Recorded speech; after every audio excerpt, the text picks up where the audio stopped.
Team India Sri Lanka టూర్కి సంబంధించిన squad తాజాగా విడుదలైంది.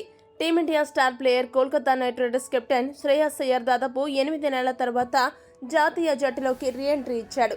దేశవాళీ క్రికెట్ ఆడకుండా బీసీసీఐ ఆదేశాలను ఉల్లంఘించిన కారణంగా అతన్ని సెంట్రల్ కాంట్రాక్ట్ నుండి తప్పిస్తూ గత కొన్ని నెలలుగా జట్టులోకి ఎంపిక చేయకుండా చేసి అయ్యర్పై బీసీసీఐ క్రమశిక్షణా చర్యలు తీసుకున్న సంగతి తెలిసిందే.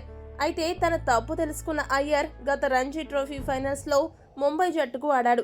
అంతేకాకుండా జాతీయ జట్టు తరపున మళ్లీ రీ ఎంట్రీ ఇచ్చేందుకు తీవ్రంగా శ్రమించాడు. అయితే ఇప్పుడు కేకేఆర్ కు మెంటర్ గా ఉన్న గౌతమ్ గంభీర్ భారత కొత్త హెడ్ కోచ్ గా బాధ్యతలు చేపట్టడంతో అయ్యర్ కు మళ్లీ జాతీయ జట్టులోకి చేరేందుకు తలుపులు తెరుచుకున్నాయి.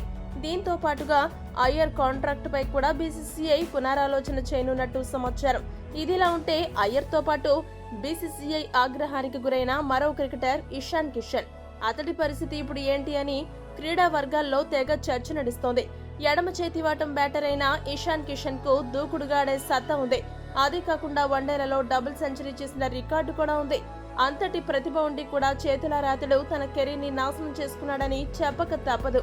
గతేడాది డిసెంబర్లో దక్షిణాఫ్రికా పర్యటనకు వెళ్లిన ఇషాన్ కిషన్ వ్యక్తిగత కారణాలతో సిరీస్ మధ్యలోనే స్వదేశానికి వచ్చేశాడు.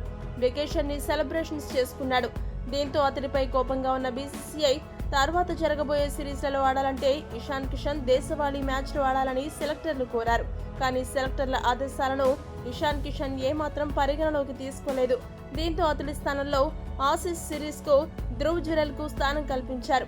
ఆ తర్వాత కూడా ఇషాన్ కిషన్ తన మొండి వైఖరి కొనసాగిస్తూ దేశవాళీ క్రికెట్ ఆడలేదు. అంతేకాదు దేశవాళీ క్రికెట్ కాకుండా ఐపీఎల్ 2024 కోసం ప్రాక్టీస్ చేసుకోవడం వంటి అంశాలు బీసీసీఐకు ఆగ్రహాన్ని తెప్పించాయి. దీంతో బీసీసీఐ అతన్ని వెంటనే సెంట్రల్ కాంట్రాక్ట్ నుండి తప్పించింది. అప్పటి నుంచి ఇషాన్ కిషన్ ను ఏ సిరీస్ కి సెలెక్టర్లు పరిగణలోకి తీసుకోలేదు.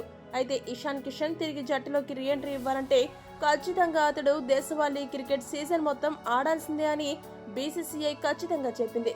ఇక ఈ విషయంలో గంభీర్ కి కూడా ఇదే అభిప్రాయం కావడంతో ఇషాన్ కిషన్ కి జట్టులో స్థానం కష్టమే అని చెప్పక తప్పదు. ఈ వీడియో గనుక మీకు నచ్చినట్టయితే లైక్, షేర్, కామెంట్ చేయండి. మరిన్ని స్పోర్ట్స్ అప్డేట్స్ కోసం మా ఛానల్ ను సబ్స్క్రైబ్ చేసుకోండి.